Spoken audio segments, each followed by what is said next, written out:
Mr. Prime Minister, welcome to the Vancouver Sun and Province editorial board. Thank you for meeting with us today.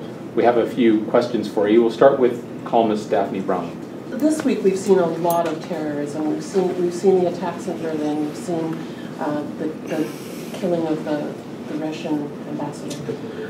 We talked about immigration. You talked about Canadians being generally different when it comes to immigration. But do you have a concern about the changes? We've seen what happened in the United States with Donald Trump feeding into that nativism. Where do you see us in terms of that in Canada? Well, I think Canada has never bought into, in a generalized way, the false dichotomy between either being open to others or being safe. We know that any immigration system, any border control for tourists, any refugee system does have to have security of Canadians at the heart of what it's doing. And that's something that we have never flinched on or compromised on. And I think that's something that, that is reassuring to people. And there's always been a sense that we do better when our neighbors are doing better. And that's something to cherish and to protect. It's not something that happened by accident. It's not something that won't continue without effort. It's something we have to be alert to, because the same forces of fear and intolerance that exist around the world are also present here in Canada in some places.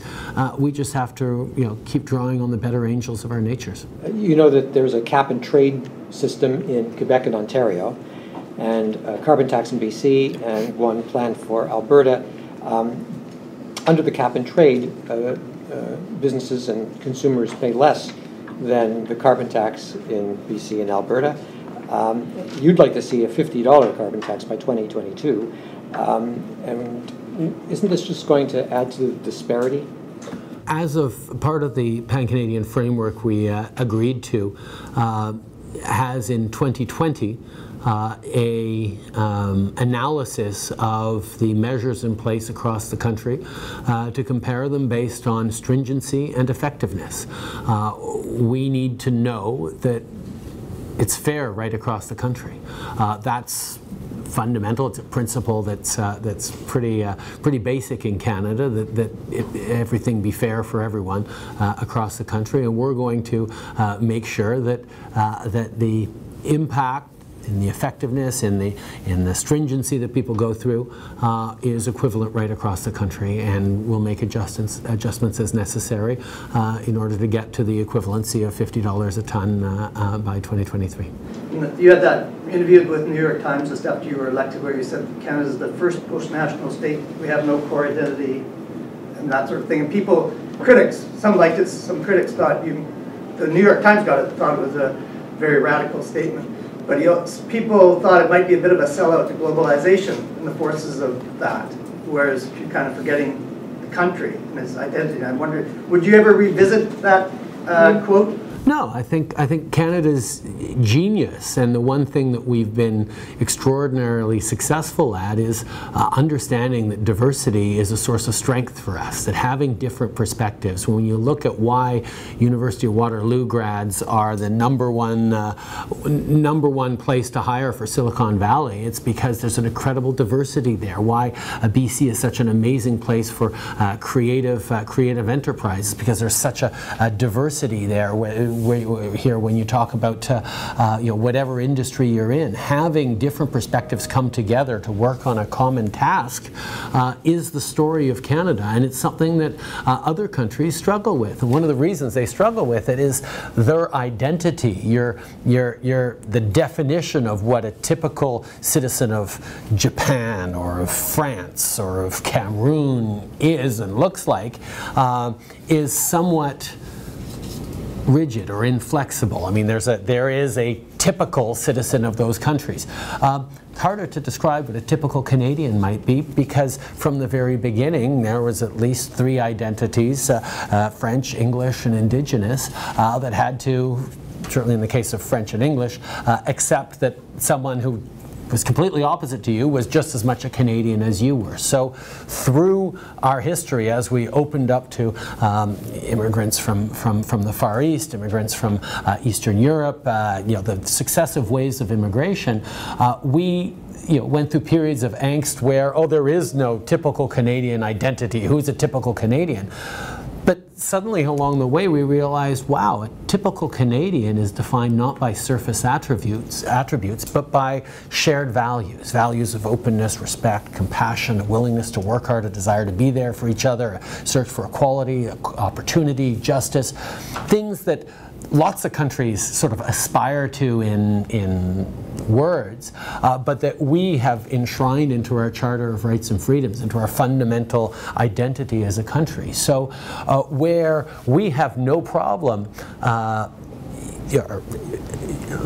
fewer problems than other societies might have at looking at someone who looks totally different from you and accepting that they're just as legitimately Canadian as you are, that gives us an advantage. And it's in that sense that you can't say that you're not a real Canadian if you can't demonstrate British or French heritage, for example. That the idea is nonsensical here, not so nonsensical everywhere, but everywhere the nativism is just a convenient expression for me of the underlying economic anxiety that people are feeling. The sense that someone's taking my jobs are going overseas, trade is ruining my job and making rich people rich, and the middle class is suffering.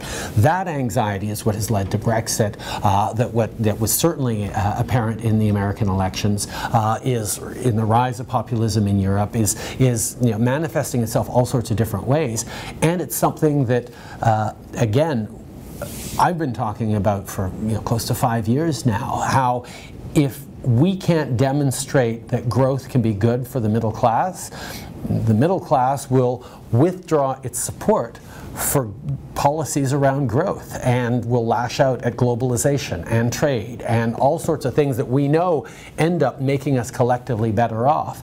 We just have to demonstrate that it'll make the middle class better off. And that's where the anxiety has been channeled, I think, into negative directions rather than into creating solutions. Well, you have a friendly relationship with Brian Mulrooney, and he's been friends for a long time with Mr. Trump. Given Mr. Mulrooney's history and role with free trade, how might that help Canada? Can you elaborate on what kind of working relationship you have with Mr. Mulrooney?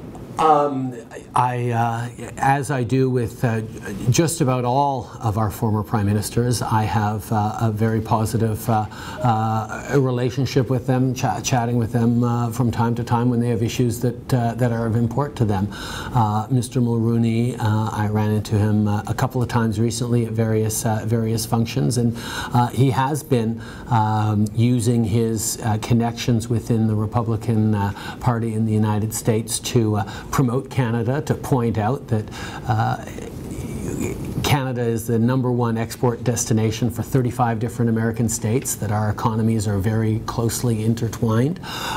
He certainly has a certain amount of pride of ownership over Canada-US free trade, and which morphed into NAFTA. So he's very active in having his contacts in the United States be aware that Canada is a good thing, and trade with Canada is a good thing, and quite frankly, as I've said many times, the relationship between Canada and the U.S. is so much more than just the Prime Minister to the President, that there are a whole slew of relationships down through every level that need to be worked on, and what Mr. Mulrooney is doing is certainly a piece of that.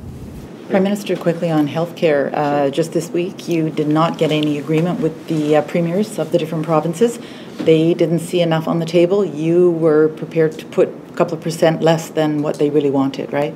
So I guess We were prepared to put more than the previous government had put on the table. We were prepared to live up to our electoral commitments to invest billions of new dollars into home care, put more investments into health care. We were talking about $11.5 billion new dollars into home care and mental health, on top of $17 or $18 billion over the next 5 years into just general health transfers. The provinces have their approach. I will always listen to them, but I know that Canadians expect money for healthcare to go into significantly improving their healthcare outcomes, and that's what Canadians elected me to do. That's the kind of decisions Canadians elected me to take. But they have their priorities, and they don't feel that they're your priorities necessarily, and that they should be able to set those priorities. They're welcome to set their priorities. We did talk about the fentanyl crisis and how unexpected costs are there. So, I mean, it was a take it or leave it offer, essentially, right? So. Well, I mean, the money is I think, the fact is, as I've demonstrated over the past year, I am always more than happy to work with and collaborate with and find common ground with different levels of government, work with the premiers. We got a historic deal on strengthening the Canada Pension Plan, which people forget because it happened so smoothly and quickly. People are noticing that we have a pan-Canadian framework on climate change, and people are also noticing that the federal government has put more money on the table for health than has ever been there before. And we are more than happy to be partner on things that Canadians see as a priority, and that's why home care and mental health are at the top of our list, and quite conveniently, they're also at the top of the province's lists. So I know we're going to be able to work things out. Thank you very much. Thank you, Mr.